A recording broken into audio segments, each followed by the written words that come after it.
Dans cette vidéo que tu es sur le point de regarder, je vais t'expliquer l'entièreté des méthodes d'entraînement que j'utilise avec mes clientes au sein de mon accompagnement Girls Up. À la fin de cette masterclass, tu auras tout ce que tu dois savoir pour créer ton propre programme d'entraînement pour développer ta mobilité, ta force et enfin débloquer ta progression. C'est l'accumulation de mes études et de toutes les formations que j'ai pu faire, des connaissances obtenues à travers des coachs et des mentors, mais surtout de 10 ans d'expérience dans l'entraînement. J'ai utilisé les méthodes que tu es sur le point de voir sur toutes mes clientes et c'est ce qui a permis à des dizaines et des dizaines de femmes de débloquer leur première traction, devenir plus fortes et enfin débloquer leur progression, que ce soit dans leur pratique de fitness ou dans leur pratique sportive comme la pole dance. Cet appel de coaching est en réalité exclusif à ma communauté Girls Up, la communauté au sein de mon accompagnement où on se retrouve tous les week-ends pour avoir ce genre d'appels, des coachings de groupe, des interventions de femmes avec un parcours de vie atypique ou expertes dans la santé et la performance. Alors si toi, malgré toutes ces informations, tu te sens encore perdu, tu n'arrives pas à les appliquer ni à progresser et que tu veux surtout faire partie d'une vraie communauté, prends un rendez-vous dans la description pour qu'on puisse voir ensemble où tu en es, qu'est-ce qui bloque, qu'est-ce qui te manque pour atteindre tes objectifs et si ça matche bien, voir éventuellement ce qu'on peut faire pour toi pour te permettre de débloquer ta progression et que tu fasses partie de la meilleure communauté du fit game féminin. Donc sur ce, je te laisse avec la vidéo et je te conseille d'être très attentive à ce qui va suivre. Vous commencez l'entraînement avec moi, on commence toujours par un échauffement de mobilité. Je ne fais pas d'échauffement pour courir sur un tapis, faire du cardio, parce que pour moi, la mobilité a beaucoup plus d'avantages en fait que de juste faire du cardio pour s'échauffer. Tu peux le faire, tu peux faire du cardio pour t'échauffer, tu peux faire du tapis, tu peux faire du rameur, mais encore une fois, en fait, l'échauffement doit vraiment te préparer à l'effort que tu vas faire et surtout préparer les articulations en question qui vont être utilisées pendant ton mouvement, pendant ta séance. Donc, il n'y a pas vraiment de sens de courir sur un tapis si toi, tu vas faire le développé couché par la suite et même du squat. Pourquoi? Parce que courir sur un tapis, le mouvement reste très différent en termes d'amplitude de mouvement, surtout que de faire un squat où on descend vraiment jusqu'en bas. Parce que sur un squat, il y a un gros étirement, il va y avoir une grosse sollicitation des articulations de la hanche. Courir sur un tapis qui est un effort totalement différent, ça n'a pas vraiment de sens. Donc, si vous allez faire une séance, pensez, est-ce que les exercices que je fais, est-ce que les mouvements que je fais en échauffement, en fait, sont proches des mouvements que moi, je fais effectuer pour la séance. Ça a du sens de courir, de faire des sauts, ça va de la pliométrie, quand par exemple, on va faire une session de sprint, une session de saut, de pliométrie. OK? Donc, évidemment, ici, on est plus axé sur du renforcement. C'est pour ça que je mets de la mobilité, comme ça, on prépare vraiment bien les articulations. Et surtout qu'on lubrifie les articulations dans des grandes amplitudes, OK? Pour les hanches, la colonne vertébrale. Ça va? Ce niveau-là, c'est clair déjà. On va.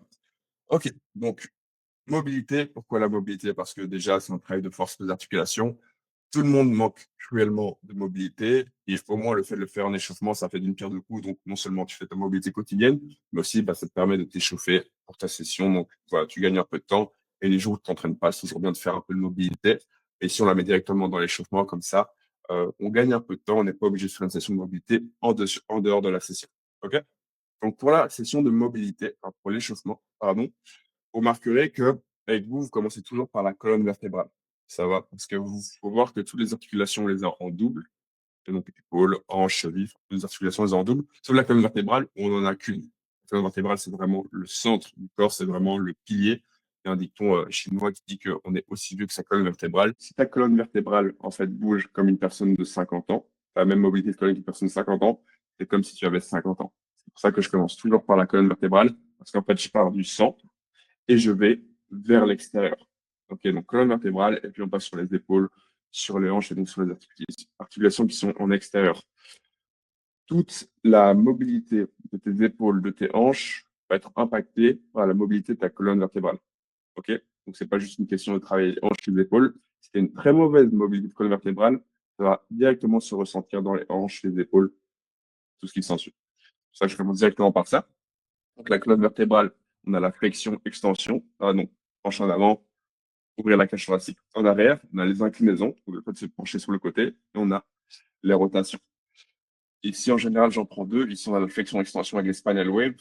Je pense que vous l'avez toutes fait, celui-là. On a vu que vous le connaissez bien. Et on a de la rotation avec les marches en spirale. Ok, ce qui est bien avec la marche en spirale, c'est qu'en fait, c'est vraiment une rotation sur tout le corps. Donc, ça commence avec le vertébral, bien évidemment, de la partie excusez-moi, donc de la nuque, ok, la partie thoracique vers la partie lombaire. Cervicale, excusez-moi, thoracique, lombaire, donc c'est vraiment un super mouvement de rotation. Et ensuite, on a le spinal wave, qui est en fait une flexion-extension. C'est comme si on faisait ça, ouvrir, fermer. Et bon, ça demande un peu plus de coordination. Et ce qui est bien avec les spinal waves, c'est que ça te donne vraiment Ça te permet de vraiment développer un super bon contrôle de toute ta colonne, du haut jusqu'en bas. Ce qui est intéressant pour tous les mouvements que tu vas faire en musculation, parce que sur chaque mouvement, tu dois pouvoir placer ton dos. Tu dois avoir une conscience en fait de ton dos pour avoir une bonne posture, un bon dos. Tu vois, pareil, quand tu fais traction, le fait de sortir la poitrine.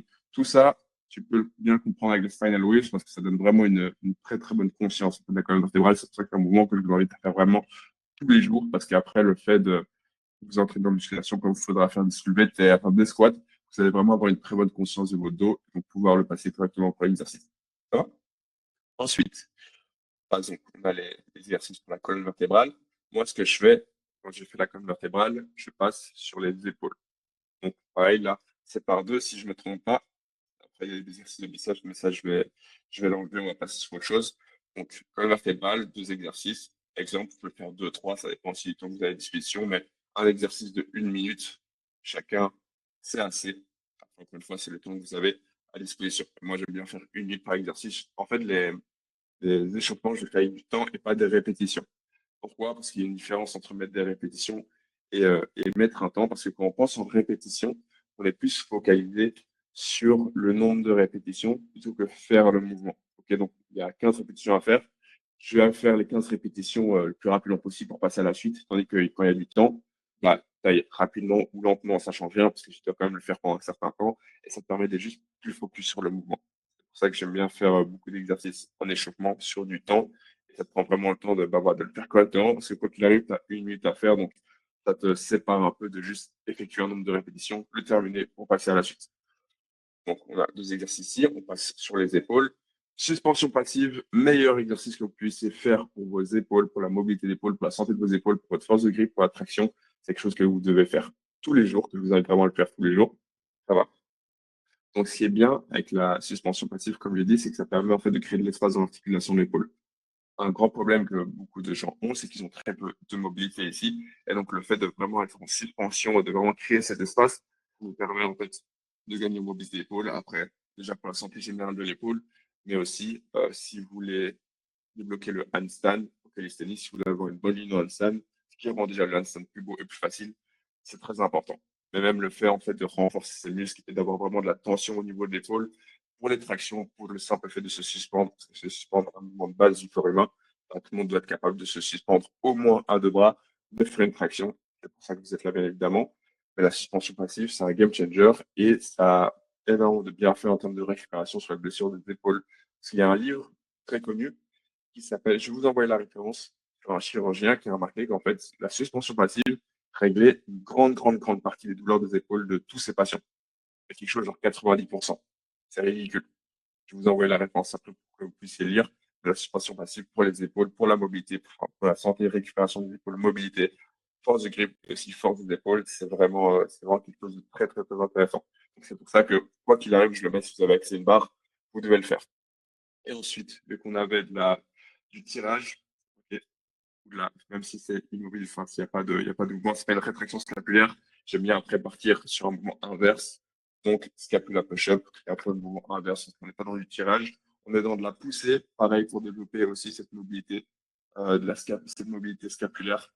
Que ce qu'il faut comprendre aussi, c'est que le fait d'avoir très peu de mobilité au niveau de la scapula, on peut t'empêcher d'avoir vraiment une bonne flexion d'épaule, donc être capable de lever ton gros dessus de la tête. Pourquoi? Parce que la scapula, elle glisse sur les côtes.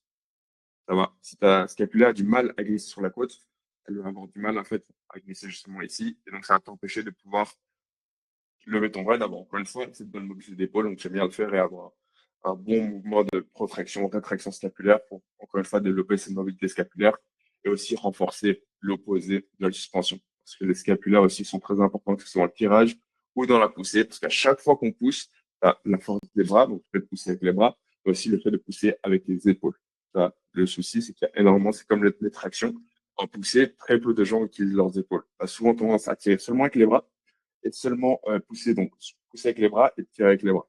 Alors qu'à partir du moment où toi, tu rajoutes cette arme-là en plus dans ton arsenal, le fait d'utiliser scapula, des épaules pour tirer, encore une fois, les épaules pour pousser, ok, c'est un game changer en termes de force dans ton tirage tout à pousser. Donc, c'est un exercice que je fais ici, comme ça, on travaille sur les épaules. Celui-là, je vais le supprimer parce que j'ai pas envie de vous parler de ça aujourd'hui. Ça, c'est juste pour échauffer les coudes. Hop. Et on va partir sur les hanches. Donc, on a fait les épaules. Vous pouvez faire les coudes aussi. Donc, j'ai mis du biceps curl, triceps. Mais en général, le fait de faire de la suspension passive, le fait d'être déjà sur les mains en scapula push-up, ça fait déjà le travail. Mais si vous sentez que vous avez des petites gênes au coude quand vous entraînez, vous sentez que c'est une zone sensible, ce que je vous invite à faire, c'est prendre un poids très léger, un élastique, une haltère, ok, et faire vraiment beaucoup de répétitions pour amener un maximum de sang. Faut vraiment pumper, en fait. Pendant 1 minute, vous envoyez, vous envoyez, vous envoyez. Comme ça, voilà, ça permet d'envoyer du sang dans la zone et de bien préparer ça. Ça va? Pareil, l'exercice que peut-être dans certains d'entre vous ont, c'est celui où tu mets ton coude sur le mur, que j'aime beaucoup aussi, et tu viens faire des cercles. Si vous ne l'avez pas, si vous l'avez pas, excusez-moi, je vais vous le montrer aussi tout à l'heure. Donc, épaules, coudes. Après, on passe sur la hanche. Ce qui est de la hanche. La hanche, en fait, c'est une articulation avec l'épaule qui a le plus de mouvements possible. Donc, tu peux faire d'exercices différents. Ici, on va en prendre deux. Donc, le side pose à squat, c'est un exercice que j'aime beaucoup. Donc, tu restes vraiment bas et tu vas vraiment venir de gauche à droite. Super intéressant pour les hanches. Pour ton squat aussi, pour vraiment avoir une bonne mobilité de hanche pour le squat. Et ici, le pancake to deep squat, que j'aime beaucoup aussi, parce qu'en fait, j'aime beaucoup les mouvements qui sont un peu composés, où c'est pas juste une question de je me lève, je fais des cercles avec mon articulation, parce que bon, c'est un peu chiant, on va pas se mentir. Donc moi, j'aime bien ce genre de mouvement parce que ça donne un peu plus de fun, en fait. Une fois après, des mouvements de mobilité de hanche, il y en a beaucoup. Mais ces mouvements composés, moi, c'est quelque chose que j'ai appris à travers un mentor que j'ai eu qui s'appelle Roy Gold. Je vous enverrai aussi sur Instagram. Et c'est des petits exercices que j'ai appris de lui. OK? Donc l'exercice, le but, c'est de faire un pancake pour vraiment travailler sa flexion et ensuite venir en position de deep squat. Vous pouvez le faire avec une main derrière, une main derrière, et puis revenir les deux, ou bien vous pouvez revenir avec les deux mains en même temps si vous avez assez de mobilité. Pour la mobilité, il faut comprendre qu'en fait, c'est un terme qui est assez récent quand même, parce que là, on parle de mobilité articulaire. Mais avant, à une époque, si vous regardez la capoeira, la danse, le siècle passé, on ne parlait pas vraiment de mobilité, on parlait vraiment de mouvement. Parce que les athlètes dans ces sports-là ne faisaient pas vraiment de travail de mobilité, c'était pas assez connu, mais pourtant ils étaient très mobiles. C'est juste qu'en fait, dans leur pratique, de la capoeira, de la danse, tu as déjà cette notion de mobilité à travers ta pratique et on appelle ça juste du mouvement. La mobilité, c'est quelque chose qui est venu par après, notamment avec le travail de musculation, donc le monde de la musculation, Arnold Schwarzenegger, etc., qui s'est vraiment démocratisé. Et donc, évidemment, la mobilité dans ce sport-là est très peu présente, ce qui fait que les gens étaient très peu mobiles. Donc après, là, c'est le travail de mobilité qui est venu pour justement contrecarrer le terme de mobilité de la musculation classique. Et bien évidemment, à cause de la sédentarité. Mais à une époque, on ne parlait pas vraiment de mobilité, c'est plus du mouvement, c'est juste ta pratique. Tu faisais de la capoeira, tu faisais de la danse, tu étais mobile. Personne ne parlait de faire, OK, on va faire des exercices de mobilité de hanche. On s'échauffait, mais il n'y a pas vraiment cette notion de mobilité. Et moi, ce que je trouve génial dans le fait de travailler la mobilité, c'est justement ce que je préfère, c'est les petits mouvements composés. Encore une fois, c'est plus fun. Et après, t'en as vraiment beaucoup. Et tu peux même t'inspirer de certains mouvements de capoeira. Un d'ailleurs qui est pas mal, je vais vous montrer. Si vous avez déjà fait de la capoeira, qui s'appelle Diagonal Stretch. Lui, c'est Ido Portal aussi. Je vais vous partager aussi qui c'est, parce que c'est quand même très, très, très important dans le monde du mouvement, qui est notamment le mentor du mentor que j'ai eu. J'étais en workshop l'année passée à Barcelone, et lui, c'est son mentor à lui. Et donc, le diagonal stretch, en fait, c'est un exercice super intéressant, que ce soit pour le droit de la cuisse, pour les hanches, aussi pour les fascias, parce que tu as un énorme mouvement de rotation. Et ça, c'est inspiré de la, qu'on appelle ça, en capoeira. J'ai oublié le mot de la garde en capoeira. Vous voyez, en capoeira, donc on va d'un côté à l'autre. C'est exactement ce mouvement-là. Ok, donc ils sont inspirés. On a fait un exercice qu'il appelle le diagonal stretch. Mais faut que je me rappelle du nom du mot en capoeira. Mais c'est un exercice qui vient de là. Encore une fois, c'est toujours plus fun. C'est une partie aussi d'équilibre. C'est très dur, hein. Ce qui fait venir toucher ici son pied avec sa main, c'est très compliqué. Donc, ça, c'est une partie un peu plus fun dans le travail de mobilité qui est juste, qui est différent et moins chiant que juste tenir debout et faire des rotations avec son articulation, qui est c'est une méthode d'entraînement aussi qui est assez connue méthode qui s'appelle FRC, en fait, qui est un docteur qui s'appelle Andreo Spina, qui aussi a démocratisé ça, le fait de faire des rotations articulaires contrôlées. Ça a un intérêt pour pas mal de gens. Est-ce que le fait de faire des rotations comme ça de manière répétée quotidiennement, ça n'a pas un peu aussi des méfaits, enfin, est-ce que c'est pas un peu néfaste pour l'articulation à force? Est-ce que ça a vraiment un intérêt qu'on ait un athlète qui a besoin en fait d'une panoplie de mouvements? Le fait d'isoler une articulation, est-ce que c'est vraiment utile comparé à des mouvements qui sont des vrais mouvements qui sont composés? Je sais pas, moi je pense que le fait d'avoir des mouvements composés comme ça, des mouvements un peu plus techniques, a plus d'intérêt euh, pour ton développement plutôt que de chercher à isoler des articulations parce que le corps ne fonctionne pas vraiment en termes d'isolation. À chaque fois qu'on bouge, à chaque fois qu'on fait un mouvement, c'est parce que le mouvement d'isolation, vous allez voir par la suite qu'en fait, vous en avez très peu et c'est en fin de mouvement. On essaie de rentrer le plus possible sur le mouvement polyarticulaire parce que c'est ça qui va donner le plus de résultats. Et c'est ça aussi qui va vous apprendre à bouger un maximum. Quand je dis polyarticulaire, c'est vraiment des mouvements qui impliquent plusieurs articulations, des push-ups, des tractions, plutôt que juste faire les biceps, les triceps. Ça va? Donc, pour terminer cette partie-là, mobilité complète, on commence du centre, colonne vertébrale, on part vers l'extérieur, épaules, coudes, hanches. Pareil pour le genou, un exercice que j'aime beaucoup si jamais vous voulez bien échauffer votre genou. ATG, celui-là, je l'aime beaucoup aussi parce qu'en fait, il permet d'avoir une. Non, c'est pas celui-là. ATG, ouais, celui-là, je l'aime beaucoup parce qu'il permet vraiment d'avoir un gros étirement du quadriceps et de vraiment avoir une flexion du genou complète.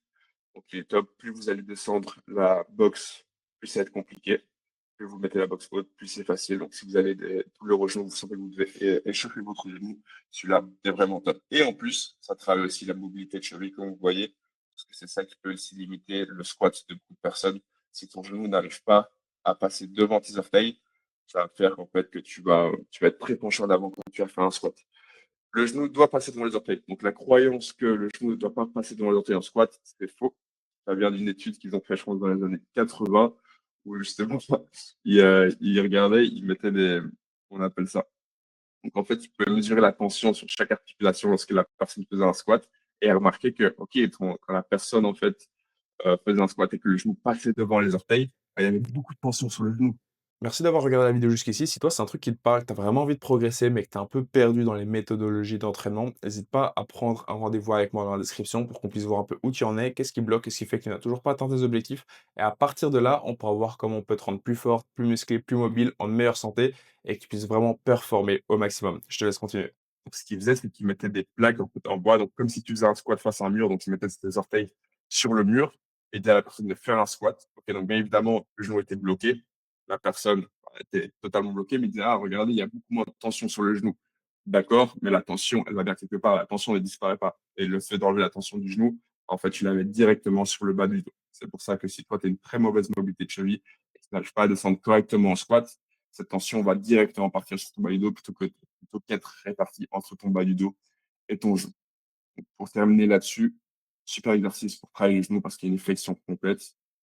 Ok, donc moi, c'est la mobilité du genou, c'est quelque chose que était très mauvaise. C'est d'ailleurs pour ça que je me suis déchiré les deux ménisques.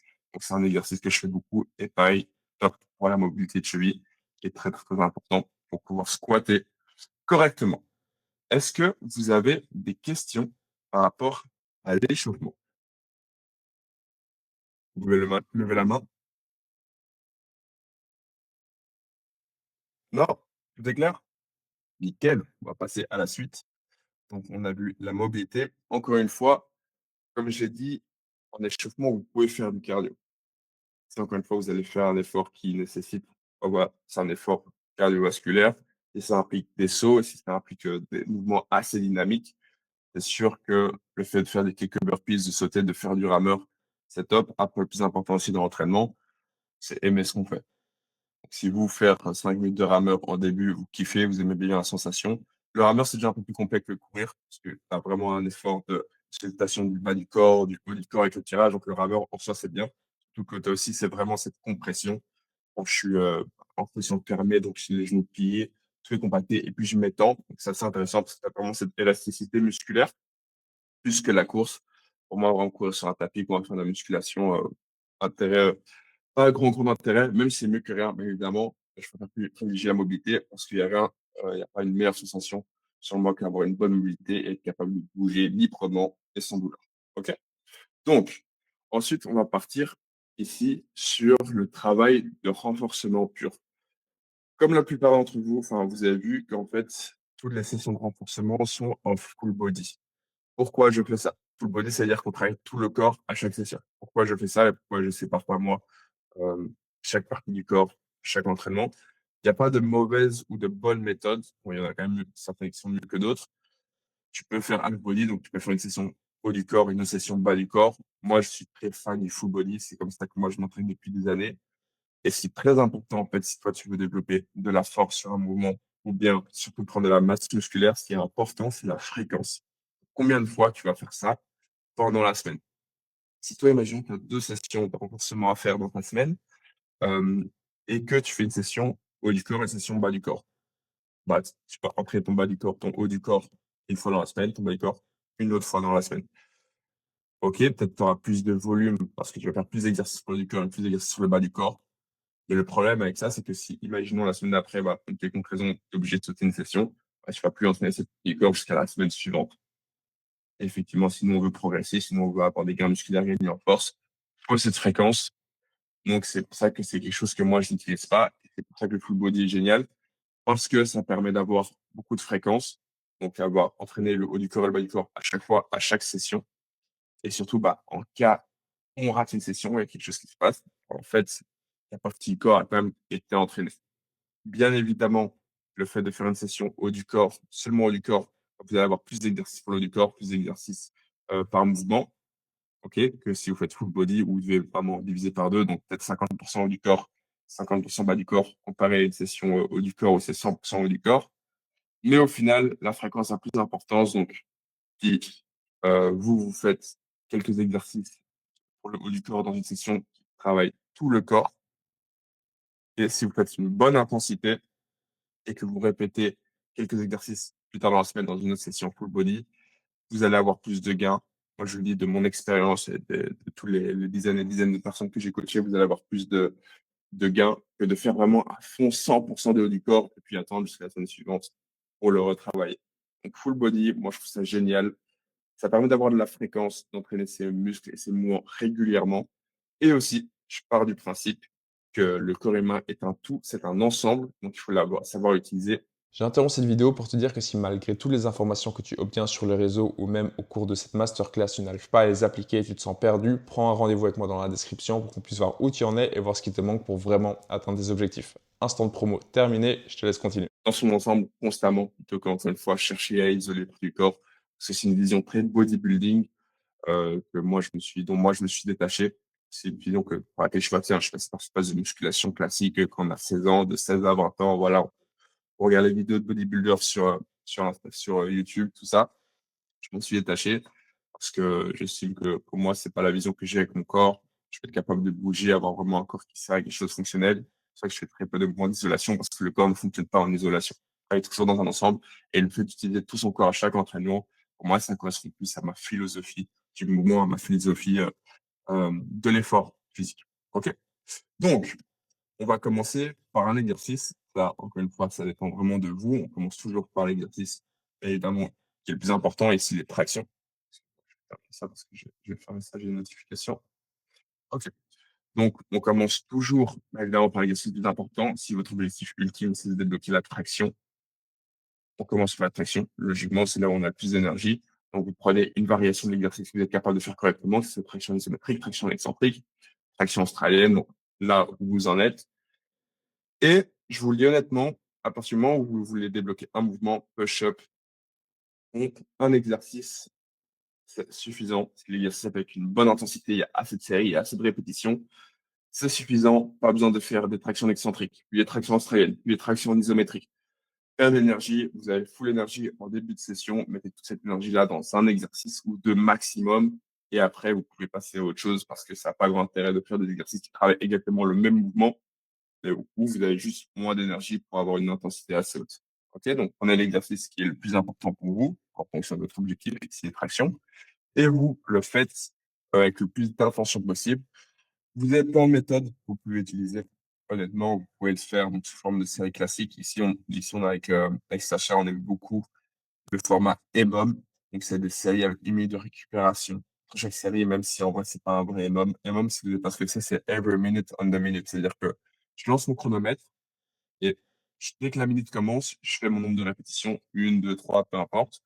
Et donc, dès que j'ai fini ça, j'attends que la minute passe. Donc, imaginons, je termine mon nombre de répétitions à 15 secondes. J'attends que les 45 secondes passent. Et à chaque nouvelle minute, je recommence. Ce qui fait que ça me permet d'avoir pas mal de répétitions dans un laps de temps qui est assez court. Imaginons ici, si c'était un vrai MOM, parce qu'on ne peut pas faire de vrai MOM ici sur l'application, ça m'aurait pris 10 minutes pour avoir les 10 reps, peu importe le nombre de répétitions que vous voulez faire. Mais ce qu'on a fait ici pour imiter au maximum, c'est juste des séries avec 1 minute de récupération. Donc, si jamais vous n'avez pas de temps, vous avez vraiment 30 minutes devant vous, vous pouvez faire, c'est lancer votre chronomètre. Les 10 premières minutes, je fais 3 push-ups, par exemple, par minute pendant 10 minutes. Ensuite, je sais pas moi, 10 squats par minute pendant 10 minutes. Et ensuite, 10 répétitions de traction australienne ou traction excentrique, une répétition, enfin voilà, par minute pendant 10 minutes. Ce qui fait qu'en fait, vous avez vraiment une durée d'entraînement qui est de 30 minutes et vous pouvez faire un maximum de répétitions sur 30 minutes. Et évidemment, il faut prendre un nombre de répétitions qui ne vous fatigue pas trop. Parce que si vous allez chercher trop, vous faites un trop haut nombre de répétitions, ça va passer la première minute, la deuxième minute, mais bon, à partir de la troisième, ça commence à être compliqué. Voilà, c'est pour ça qu'il faut toujours prendre un nombre de répétitions où les premières minutes sont relativement simples, parce qu'à partir de la sixième, septième, ça commence à se corser, comme vous l'avez sûrement expérimenté à travers votre entraînement. OK. Donc, par rapport à ça, donc, vous pouvez le faire en termes de séries classiques, donc faire 3 séries de 4, 3 séries de 5, ça va avec 2 minutes de récupération entre chaque série, 3 minutes de récupération entre chaque série. Ou bien, ce que je préfère, c'est comme ici, décomposer en série de une répétition, bah, faire plus de séries, bien évidemment. Et vu qu'il y a moins de répétitions, on pousse l'effort plus loin de l'échec. On peut se permettre d'avoir un temps de récupération qui est plus bas. Si maintenant ici, je montre. Si maintenant ici, vous faites des séries de 4 excentriques, bien évidemment, 4 excentriques, c'est plus demandeur que de faire une excentrique. OK. Bah, logiquement, on va prendre 2 ou 3 minutes de récupération pour être sûr qu'on ait vraiment assez d'énergie pour performer les autres séries correctement. Si maintenant, voilà, on va sur une répétition, bah, une répétition, ça va. Vraiment, c'est taxant. Mais on est plus loin de l'échec. On va rajouter bien évidemment plus de séries parce qu'il faut quand même un nombre de répétitions total qui soit assez haut. Le nombre total de répétitions est important. Parce que bien évidemment, faire 2 séries de 1 répétition, c'est pas la même chose que faire 2 séries de 4 répétitions. Donc, moins on fait de répétitions, plus on veut avoir de séries. Et vu qu'on est plus loin de l'échec, alors on peut se permettre d'avoir 1 minute de récupération.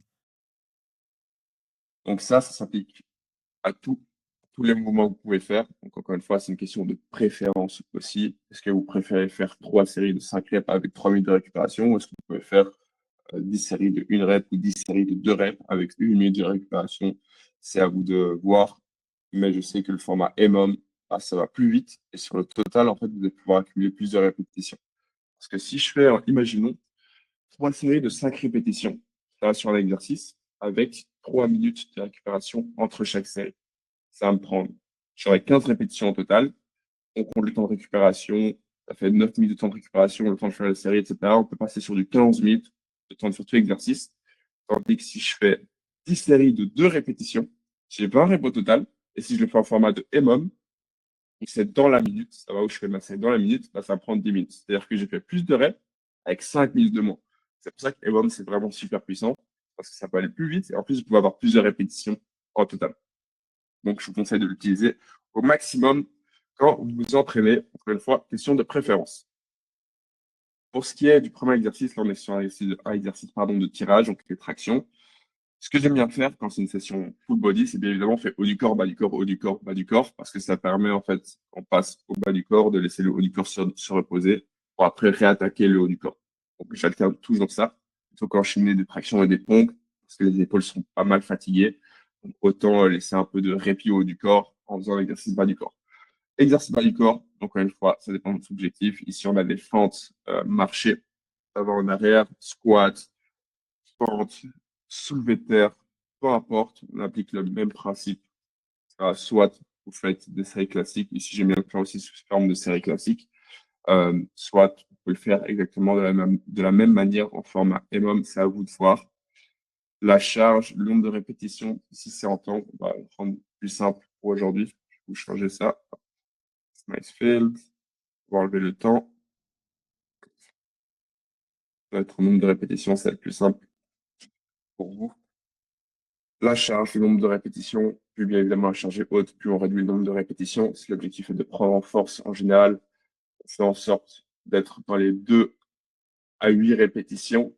2 répétitions si on est déjà expérimenté, mais en général, on va rester, si on est assez débutant, que voilà, on n'est pas très, très, très expérimenté dans l'entraînement, on va rester sur de 6 à 8 répétitions pour développer la force au maximum. Et bien évidemment, plus le nombre de répétitions est bas, plus l'effort est haut. Ok, donc plus on va augmenter le temps de récupération. Si vous posez la question de, OK, quel est le meilleur temps de récupération? Ça va, est-ce que je vais prendre 1, 2, 3 minutes? Ça dépend de l'effort. Vous devez juste penser que quand je prends mon temps de récupération, si je cherche à développer ma force, je dois être capable d'avoir vraiment bien récupéré pour avoir un effort de très haute intensité par la suite. Si vous faites un exercice sur 5 répétitions ultra lourd, je termine ça et je réponds. Si vous faites un effort de 5 répétitions ultra lourd et que vous prenez 1 minute de récupération, vous n'allez jamais être capable de reproduire le même effort par la suite. Si c'est un travail d'endurance, c'est différent. OK? Parce que là, on a moins de récupération. L'effort, c'est justement de travailler son endurance, donc c'est la capacité à reproduire un effort. Je fais... Quelqu'un pose une question? OK. Je pense que j'ai une notification. OK. Donc voilà, travail de force, on prend un maximum de temps de récupération pour faire en sorte d'avoir bien récupéré. Haut du corps, bas du corps, ça va, comme ça on laisse le haut du corps récupérer au maximum. Et on repasse sur un exercice haut du corps, ici la poussée, push-up par exemple.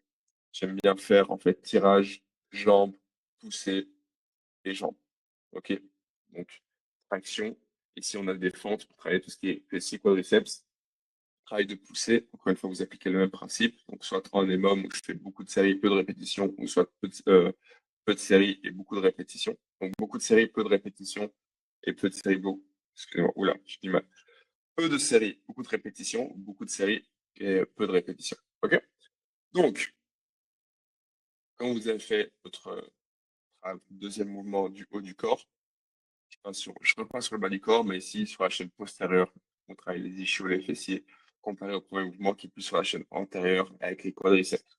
Comme ça, on travaille vraiment le corps dans son ensemble. On a tiré, OK, pour le haut du corps. Ensuite, pour le bas du corps, on a des squats pour travailler les quadriceps, l'avant. Ensuite, on a poussé. Et aussi, on a des good morning. Je ne sais pas ce que c'est le good morning pour travailler la chaîne postérieure. Donc, fessier, ischio, rachis, le dos.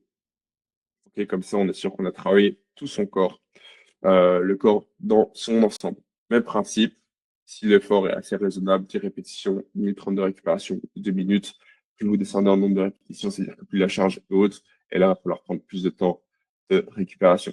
Quand on a fait les exercices principaux, en général, il y a 4 exercices principaux que moi je mets dans la session parce que c'est suffisant. C'est des exercices polyarticulaires, comme on dit, donc on utilise plusieurs articulations. C'est très demandeur, pardon. On peut partir sur des exercices plus annexes et on vient en fait assister les exercices principaux. Donc ici, on est sur la traction, typiquement les rétractions scapulaires, scapulaire pull-up, ça vous connaissez très bien.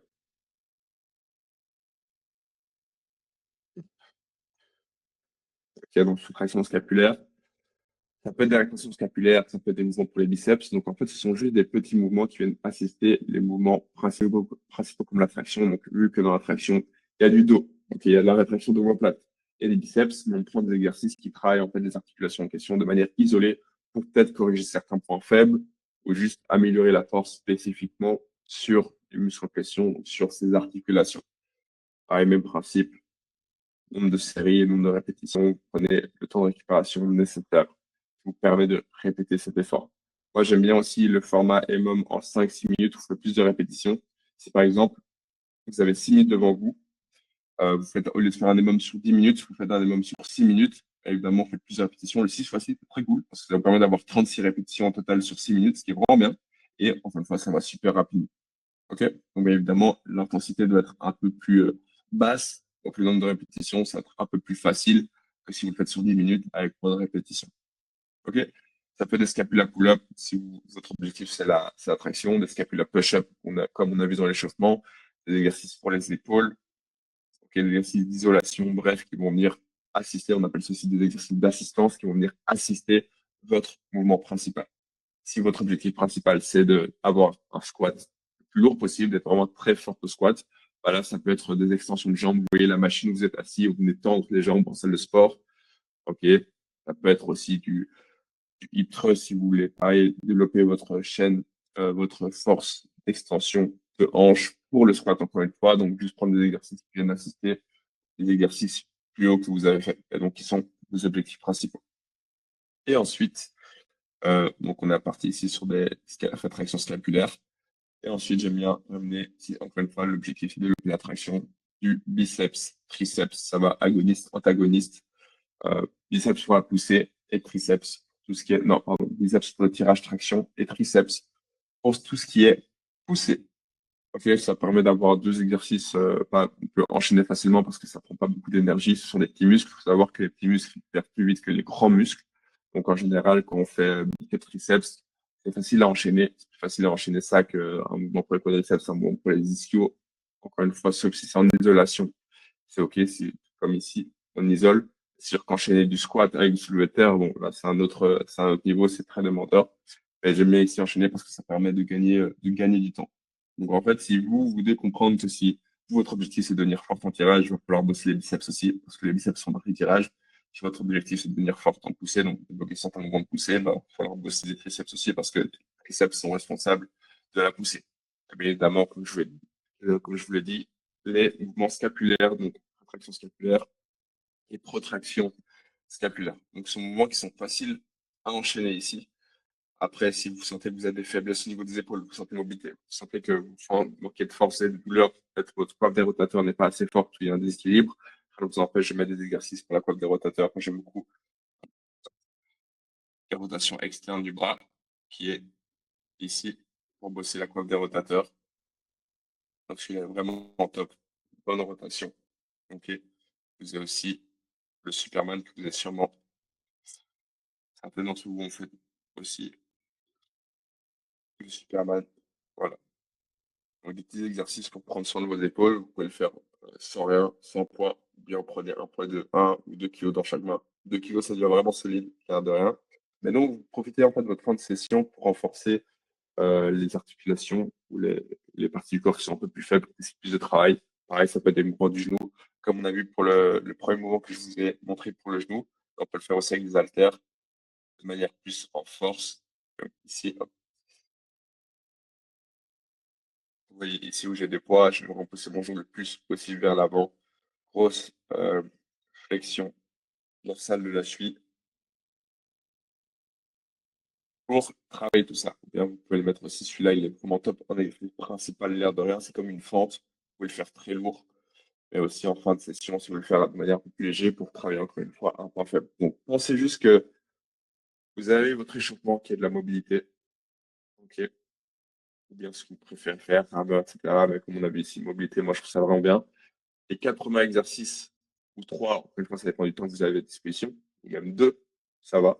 Les premiers exercices, c'est des exercices qui correspondent à vos objectifs principaux de force. C'est là où vous allez avoir, en fait, c'est le 80-20. C'est les 20% d'exercices qui vont vous donner les 80% de résultats. Ça, même si c'est un ou deux exercices. Donc, c'est là où on met le maximum d'intensité et on les met en premier parce que c'est là où on a le plus d'énergie aussi.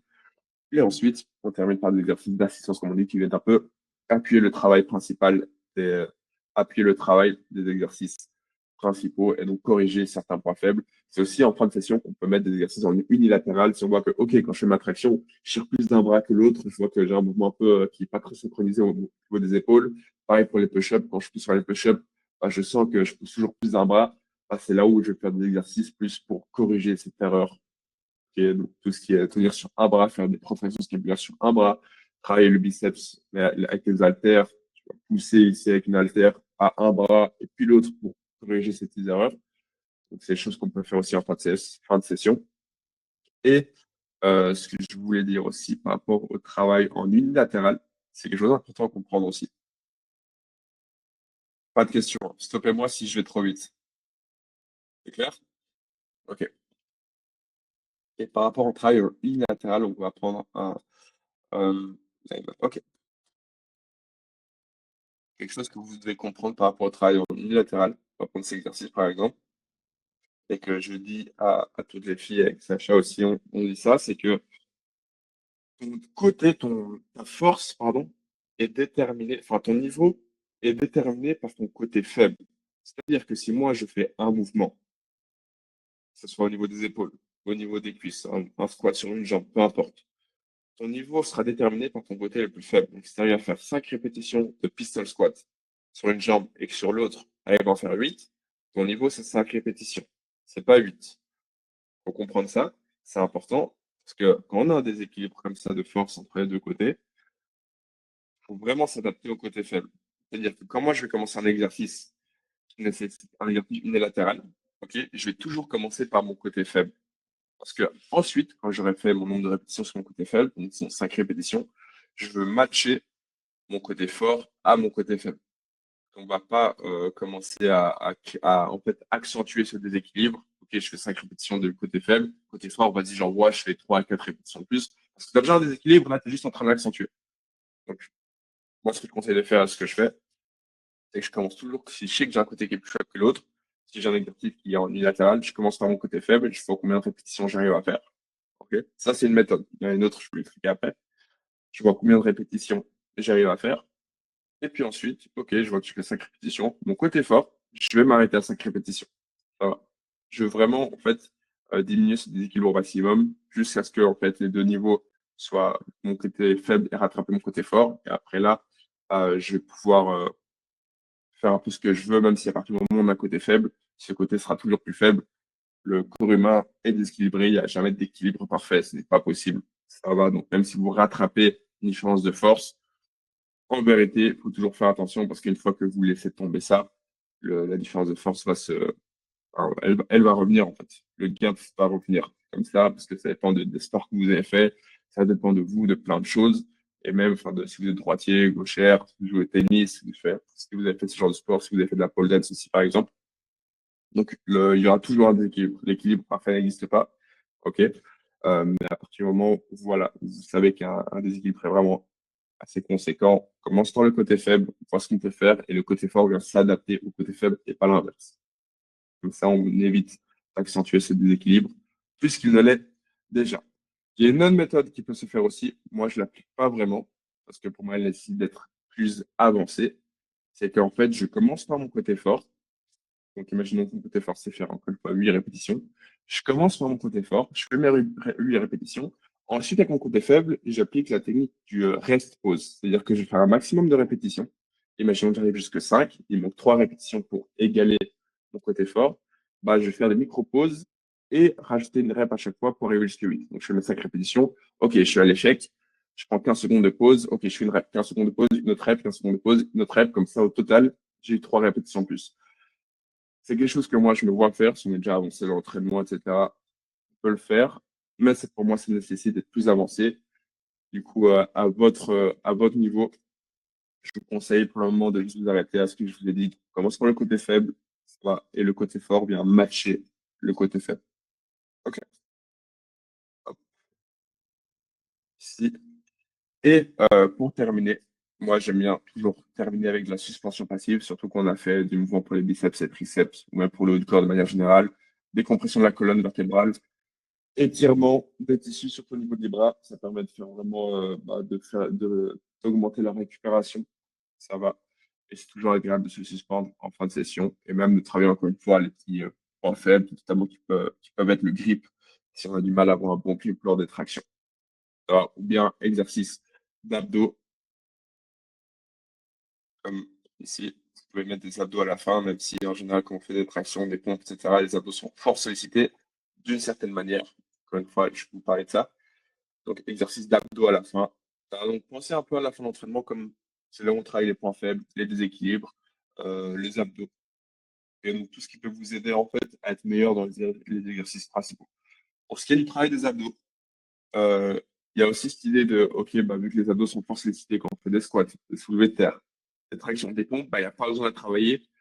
C'est faux dans le sens où la plupart de ces mouvements effectivement, on travaille les abdos, donc les abdominaux sont fortement sollicités, mais ils sont sollicités de manière isométrique, c'est-à-dire qu'il n'y a pas de mouvement. Quand on fait un squat, le tronc reste stable. Quand on fait des push-ups, le tronc reste stable.